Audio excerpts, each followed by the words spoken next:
Happy Friday! Oh dear Lord, folks! It's finally here! It's been wondering if it was ever going to arrive. It's been one hell of a week, and I am so glad it's over. Also a great thing, because that means we can talk about some figure news and collectibles and whatnot. Welcome everyone, thank you for watching me, Sucks at Games here on Twitch. For those on YouTube, thank you as well. For those who don't know, I am a person who enjoys collecting things. I might be caught up on the anime, I might caught up on the movies, the video games, the comics, etc. However, I still find a love and interest in the craftsmanship of collectibles. And that's what we're talking about here. So that's what we're going to do. We start us off for May 1st. Good Lord. May already. Good Lord. Let's jump right into it. I feel like the series we're going to go into, I've talked about just as frequently as Kantai Collection. I'm just going to assume it's the timing and probably the increased schedule for updates and whatnot. I have no idea. But I'm talking about Tech Issue, where there we go, good boom. I'm talking about Love Live!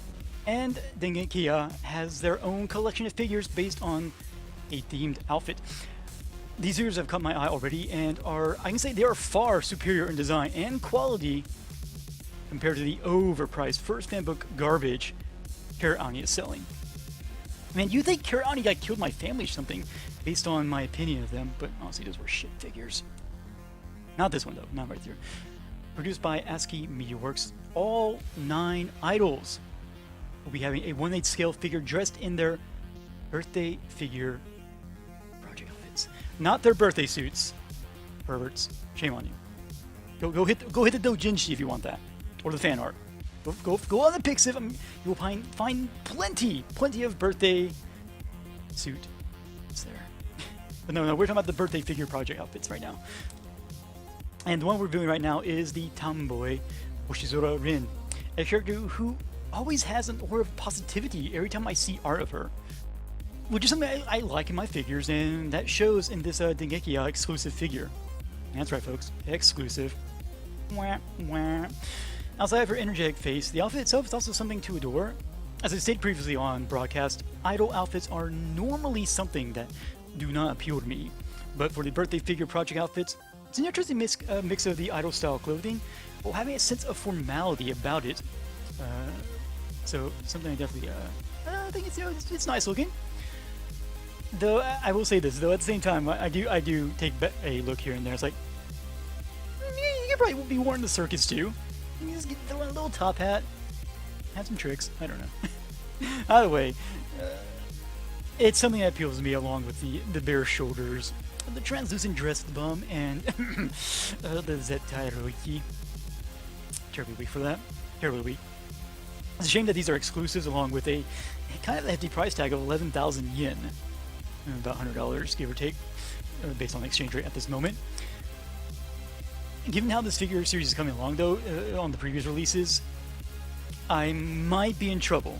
I might be in a little trouble once they do one of Maki. So it's an exclusive. So if you're interested in purchasing these figures here, you're probably going to go yourself in the proxy service. So look out for both Big in Japan, and CD Japan. They both do proxy services. So if you have to have your hands on them, there you go. That is not also the only Love Live figure we can talk about. This is more of a reminder. Bandai's SH Figuarts Maki Nishikino is now available for pre-order. I already touched on this figure already, and I kind of gushed over it as being one of the better Maki releases, especially for an action figure.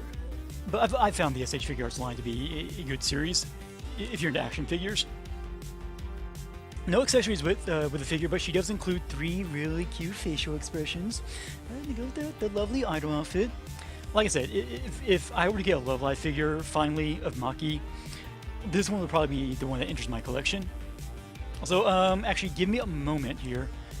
Let me see if I can actually find my wallet and go and pre-order her right now. No, I'm sorry.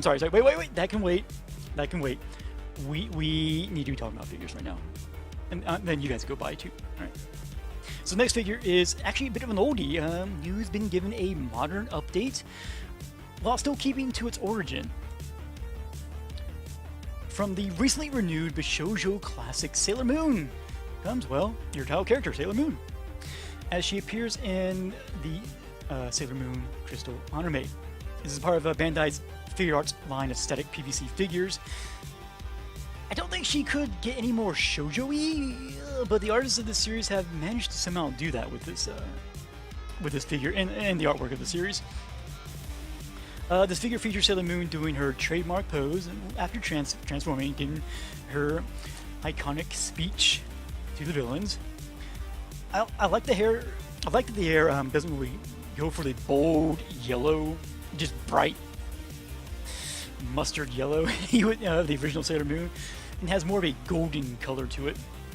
The curls are all around this new version, from the translucent tips to her ponytails to the new curly bangs added.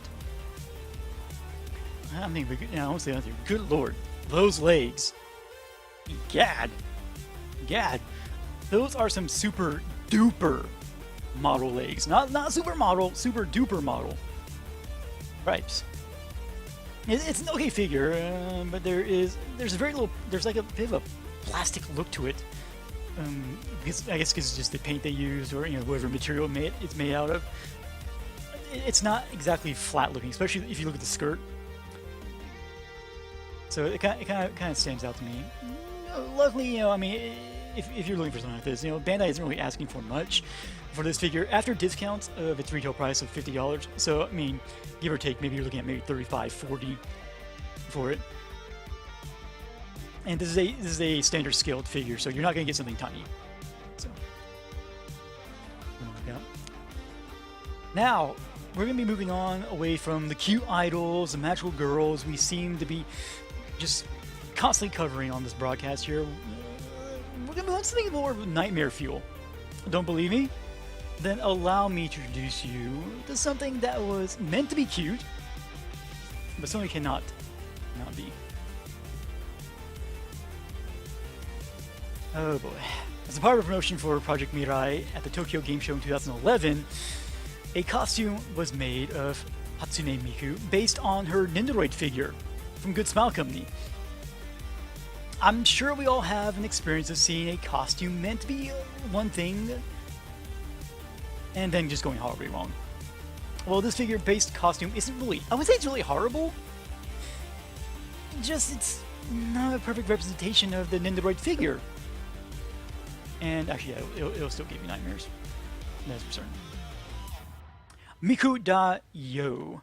Or, I'm Miku! It's Miku! Of course, it would have become a joke that would be hard to ignore. Very popular on the internet. Became such a big thing. I mean, look at that. Look at that face. That head. It just looks so uncomfortable. So,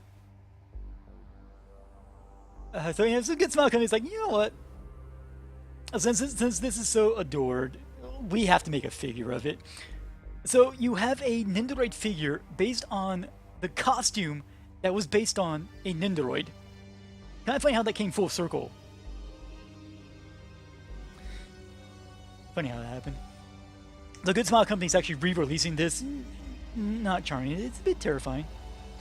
Honestly, it creeps me out. There's something great for those who missed out on the first time and wanted their own photos of this creepy little toy. Sadly though, that's not the only nightmare fuel Good Smile is dishing up.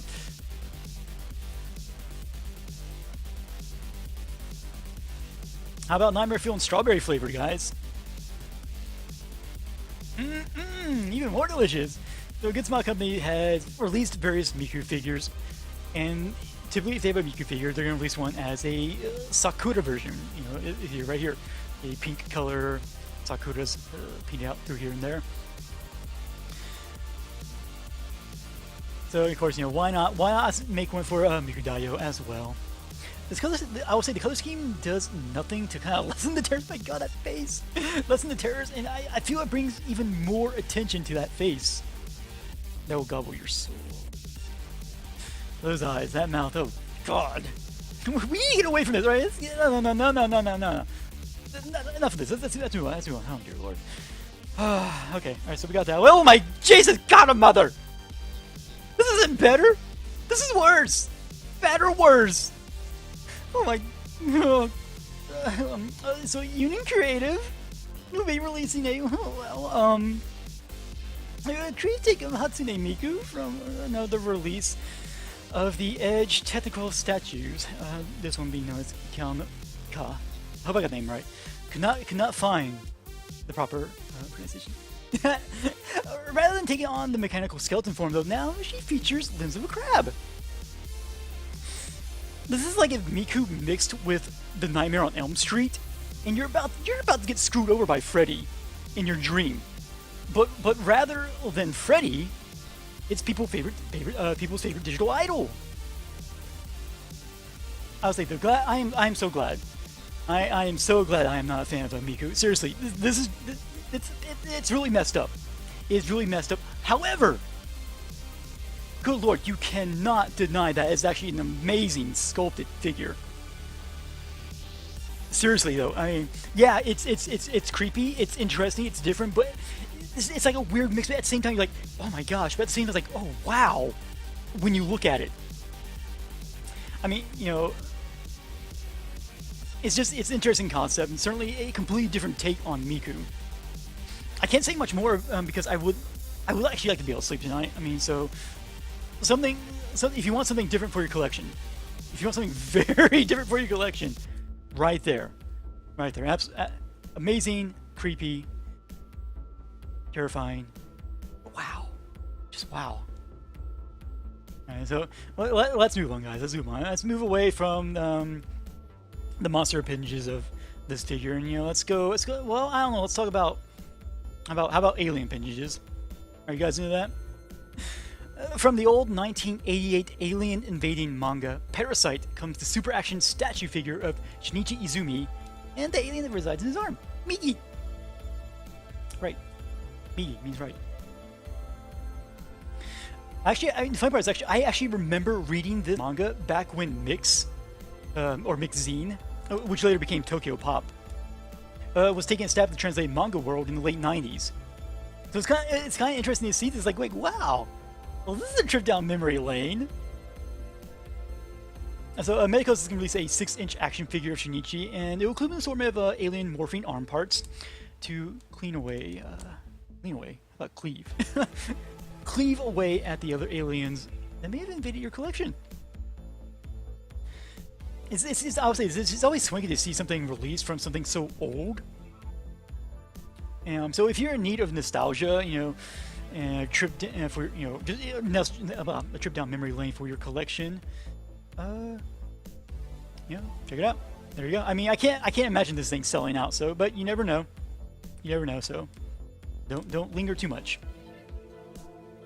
Your friend Veronica would die for this. Yeah. See, again, it's things like this, like just wow. Wow. Next figure is it might get the mind a little thinking. I mean, certainly, have you guys ever thought to yourself, like, man, I mean, Metal Gear fans, have you just thought, it's like, God, I wish I could just have my own Metal Gear Rex to drive around. You know, just get rid of all those jerks on the road work, it's like, all right, you got yourself your pickup, speeding sort of, not like, look, I got a fucking Metal Gear Rex. Kaboom! I think I might have something though to help you with that, to kind of make that dream come true. That is if if you just shrink yourself down about half the size to be able to ride a 3A's Metal Gear Rex half size edition. Half size.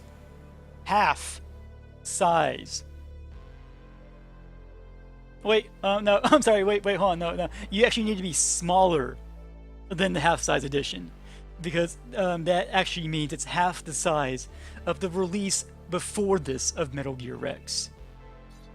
That name is totally, and that's actually, that's a wrong picture, that's Mega Hobby. Well, there's our first botch of the night. Anyway, that title is totally not confusing in any way whatsoever, 3A. Totally not confusing. So about 8 inches tall, Metal Gear Rex will feature all the detail and quality that 3A is come to know, because they actually do some quality stuff. And it'll have better articulation, various compartments that open, decals that replicate the actual design. God dang it, go away. I love that it's like the sexy butt figure of all things that I forget to change. Anyway, and here's the bonus part. Here is the bonus part. It has lights. If that is not a selling point, I don't know what is. Come on, guys, lights! Look at the lights! You can't go wrong with lights!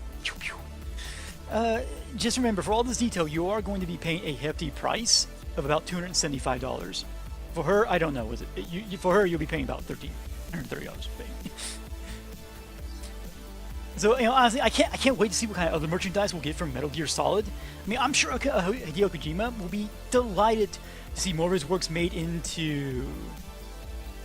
Oh, right. I mean, I'm sure Konami will be delighted to see more merchandise for this game series. If they're still in the video game business by the time another Metal Gear Solid game is actually made. Or if they actually do make video games anymore. God, Konami, what the fuck are you guys doing? Do you guys just need something giant though? Is that not your cup of tea? You're like, well, I mean, I like big things. I just don't like them in mechanical form. Do you have something with me? Do you have something a little more fleshy? Possibly? I think I do. I might have that for you. From the Gigantic series by X Plus comes a giant lady. The Amazon from beat-em-up title of exaggerated character designs, Dragon's Crown. This nearly 13-inch tall figure, it lives up to its name of the Gigantic series. And for its size, it's actually surprisingly detailed, which seems to be a tough thing for figure makers when they get to the larger sizes. I'm looking at you, A+. You and your naughty, shitty, purdy figures. Seriously, quarter scale, and you still can't do anything nice. Look at this thing. This thing is 13 inches. Anyway. Not to go on a rant or anything, but it's nice to see a strong, muscled lady who's crafted very well. Well, minus the source material and the exaggerations, but I mean, it's still pretty nice. Also, I feel the world is lacking in the abs that aren't from One Piece and Dragon Ball Z. Figure makers, male or female, I don't care. We need more abs. And not from your shonen series. Give us something different. Show us something, that's, just like, hey, I'm sexy and abby at the same time. I know people will eat that up. As I said, the sculpting on such a figure looks tremendous. From the etching of her, leather gear, the flowing strands of her hair look great, and the paint application on the rock she sits on in the middle of the axe. The axe looks like it's been, from a blacksmith. It looks just amazing. The way they got that done. Going on. I think we're just saying we've got problems. Well, let's add more to it. Yeah, god dang it, Twitch delay. I say there's something that seems a little silly regarding the pose. I kind of like picture this. It's like you just kind of walk up. It's like Amazon's kind of lounging around, being very laid back. You walk up, and she just lifts her head. She's like, "Sup?" Like, yeah, you want to go an Avenger? Just stares at you. Eyes don't change. She's like, yeah, sounds cool. The end. She looks so laid back. But I mean, if you're a Dragon's Crown fan, $200, you have $200 to burn. I say because they're just late for your collection. Definitely one of the better figures out there for this series. All right, let's go back. Let's get to some action figures again. We already talked about Love Live, but this is legitimate action figures. Square Enix has a new 10-inch tall variant PlayArts Kai figure of everyone's wisecracking neighborhood Spider-Man. This series of figures takes existing characters. For those who are not familiar with the variant PlayArts Kai, they take existing characters, and so far most of these images from comics, and they give them the Square Enix spin. Check that ass. And I would say it shows very well in this design, because honestly, the outfit looks a little busy for me. I mean, Spider-Man has like one of those more iconic styles for his outfit, And various iterations have, they've added additional detail, but still try to keep to the original concept at the forefront. I feel this is kind of lost in Square Enix's approach with the stylized appearance, the mix of the blacks added, and the number of web etchings on the outfit. It kind of makes me think of the movie outfit, but worse. Much, much worse. Honestly, it looks like an eyesore to me. But maybe maybe it's just because of the fact that I'm just more accustomed to Spider-Man's simpler design. That might be the issue. I would say there is one positive thing regarding this figure though, and that is the web accessories he comes with. For all your dual shooting of his web to swing it through the air. It also includes a web base that you can stand on. Again, not exactly my cup of tea, but I haven't really come across a variant Figuarts Kai figure I've liked yet either, so it's probably a series that will most likely never ever catch my attention. Also, from the comic world, well, technically this is video games, but it's close enough, comes Harley Quinn, based on her appearance in the Rocksteady Studios game Batman: Arkham Knight. The Figuarts Kai line it's kind of a hit and miss depending on the source material, and I'll say that for the Batman Arkham series, it seems to work very well with this 10-inch line of action figures. 10-inch talls is what I should say. Harley's groomer outfit is accounted for with the darker shades, lots of black, lots of shadowing. The detail of the face looks fantastic, even that little mischievous, sinister grin. Like, oh god, she's up to no good, and she's probably going to crack my skull open. Well, okay then. The figure's actually quite flexible, and they give you many posing options, along with her included striped bat, handgun, and hat. Can't go wrong with hats, guys. Not exactly a fan of Harley's appearance in the Batman Arkham series, but I do have to give it to Square Enix for making some great-looking figures based on it.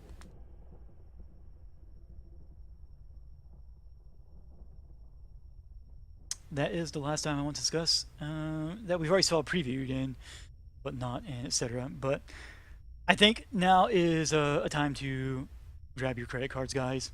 I might have a reason for you to actually start spending some money.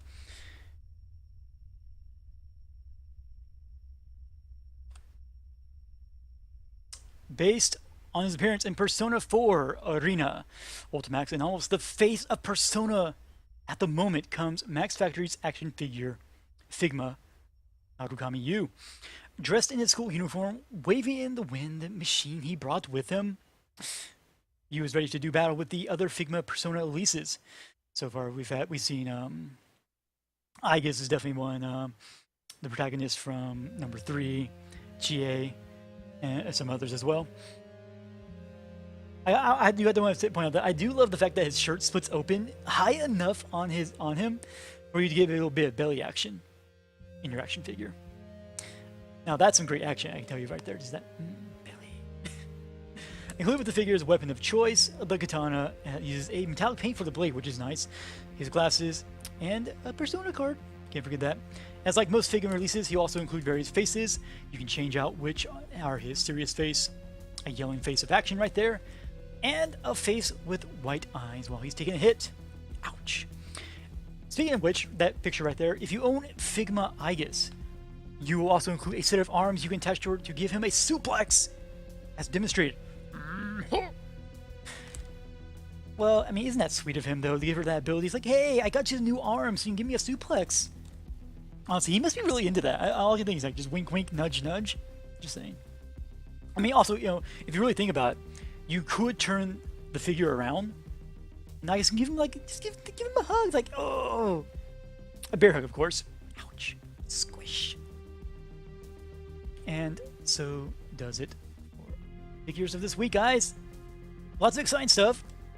I'm definitely having a great time being able to do this more often for you folks during the week, every Monday, Wednesday, and Friday. Like so, 5 p.m. Pacific, 8 p.m. Eastern. And if you're interested in actually trying to purchase these things, you want to do some imports, like a lot of the Japanese anime video game figures, check out AmiAmi, Hobby Search, Hobby Link Japan, J-List, and Toys Logic. Any domestic figures, and some people who also do some of the anime and video games figures as well. You can always check out Big Bad Toy Store, The Toy Source, Toy Wiz, Sideshow Collectibles, and Toy Arena. And if you're looking to ramble, keep updated. I do post from time to time things that, figures that catch my interest, or things that you just have to know. It's like, say for instance, like, oh shit, this one figure release came out. Post it, so people can get it on before it sells out, because there are some figures that are limited release. Luckily, if it's Good Smile, Max Factory, Figma Parade, etc., anybody that's underneath the Good Smile umbrella, they usually just have a window, a time period that you can order, and then they'll make to order. But yeah, so if you want to keep on that, Twitter, Facebook, Google+, you can also catch me every Friday and weekends, 5 Pacific, 8 p.m. Eastern, not only just doing figure reviews, or news, but also playing the video games. So be sure to check that out. Twitch.tv/SucksLikeGames. So I want to thank you all for watching. Thank you as always. YouTube people, thank you as well. Twitch folks, always thank you to you folks as well for being around for the live action going on here. Till then, I will see you guys on Monday for more figure news.